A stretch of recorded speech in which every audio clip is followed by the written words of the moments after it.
안녕하세요. 저는 결혼한 지 3년 된 20대 후반 가정주부입니다.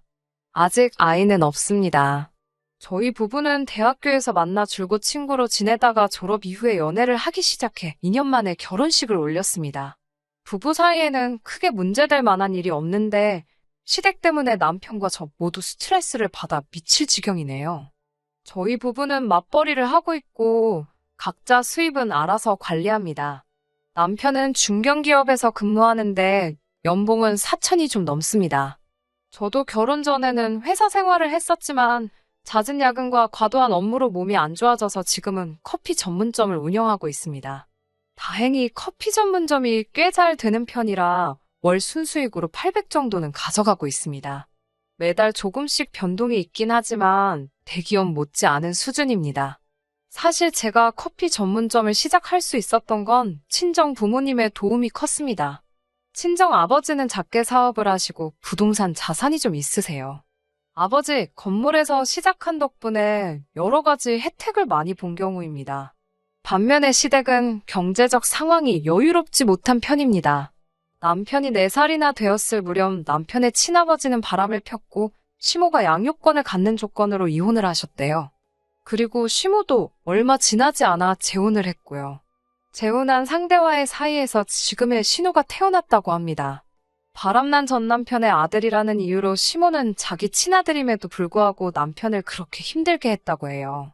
고등학교 들어가면서는 제대로 문제집 한 권 사주지 않아서 남편은 아르바이트를 시작해야만 했고요.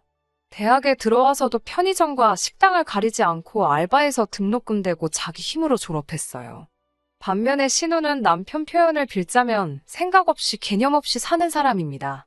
고등학교 다닐 때부터 워낙 문제가 많아서 강제 전학을 한 번 당했대요. 그래도 정신을 못 차려서 결국엔 퇴학을 당했고요. 그러다 결국 20살에 겨우 검정고시를 치렀고 수능을 3번 치른 후에야 수도권 2년제에 입학할 수 있었습니다. 하지만 남편이 대학을 졸업할 무렵 시모는 불의의 사고로 다시 혼자가 되었습니다.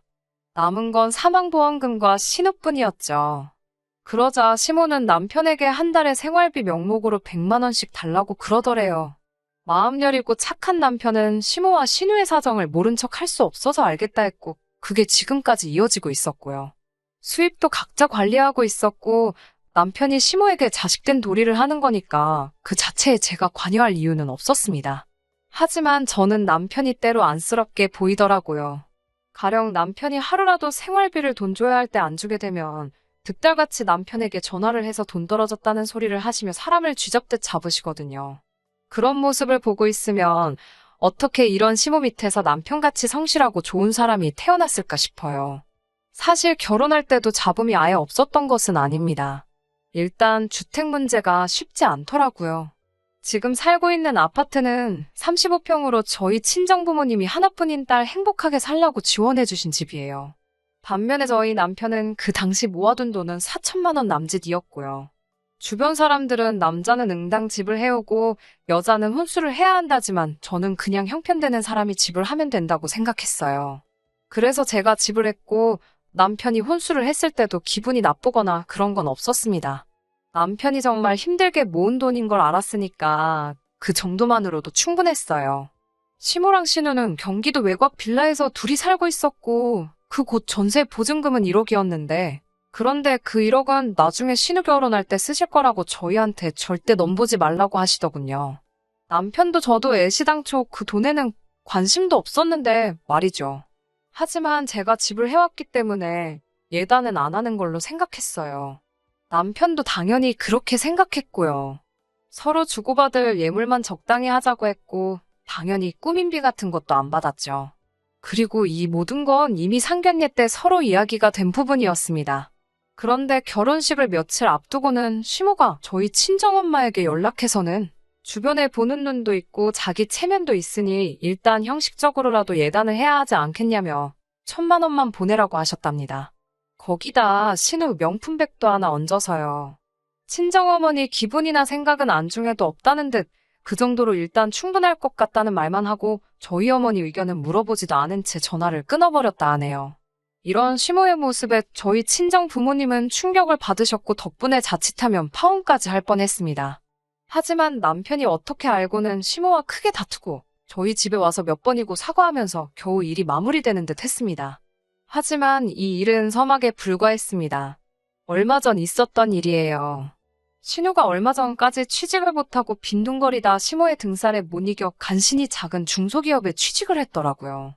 그런데 회계 쪽이라 자격증도 있어야 하는데 신우는 그마저도 없었습니다. 그렇다 보니 급여 상황이 열악하더라고요. 하지만 신우는 자기 능력은 모르고 3개월 수습기간을 채 채우지도 못하고 집에서도 너무 멀고 잔심부름만 시킨다면서 그만둬야겠다고 하더라고요. 다행히 시모가 옮길 때 옮기더라도 일단은 계속 다니라고 뜯어말려서 어거지로 다니고 있었죠. 그런데 지난주 토요일에 시모랑 신우가 같이 연락도 없이 저희 집에 왔습니다. 와서 저녁 먹고는 하는 말이 가관이더라고요. 살림을 합치자는 거예요. 살림을 합치면 매달 100만 원씩 생활비 드리는 것도 안 줘도 되고 앞으로 살림은 시모랑 신우가 도와줄 거고 이제 곧 저희 애 가지면 애도 시모가 봐주겠다는 거예요. 시모랑 남편 사이가 좋은 것도 아닌데 합가를 하면 얼마나 힘들지 눈에 선하더라고요. 그래서 제가 정중하게 말씀은 감사하지만 저희는 지금 이렇게 둘이 사는 게 편하고 좋다고 말씀드렸어요. 그러자 시모는 방도 너네 둘이 부부니까 방 하나 같이 쓰고 나 하나 신우 하나 쓰게 해주면 얼마나 좋냐고 하여튼 신보가 고약하단 식으로 말씀하시더군요. 하지만 제가 그 소리를 듣고도 못 들은 채 하자 그러면 생활비나 더 달래요. 요즘 100만 원으로 어떻게 사냐면서 앞으로는 150씩 보내라고 하시더군요. 그 소리를 들으니 정말 화가 나더라고요. 그래서 제가 한 소리 하려는데 남편이 시모에게 적당히 하시라고 화가 가득한 목소리로 말하더군요. 이제 신우도 사회인이 됐으니 생활비를 오히려 줄이려고 했는데 이렇게 억지를 부리시니 제가 더 이상 노력할 이유가 없다면서요. 이번 달부터는 못 드리겠다고 하더군요. 그러자 신우가 그러면 그냥 100만 원 주던 대로 보내고 자기만이라도 이 집에서 살게 해달래요. 출퇴근하기 힘들어 죽겠다면서요. 자꾸 억지를 부리는 신우에게 남편이 너도 제발 네 힘으로 살아보라고 따끔하게 혼내더군요. 시모와 신우는 드디어 네가 본색을 드러낸다면서 남편에게 지 집 나간 아빠 닮아서 아주 냉정하다고 그래서 내가 내 배불러 나왔어도 너한테만큼은 항상 정이 안 갔다며 막말을 쏟아내더군요. 아내로서 남편이 그렇게 상처받는 걸 옆에서 지켜볼 수만은 없어서 저도 시모에게 달라들었어요.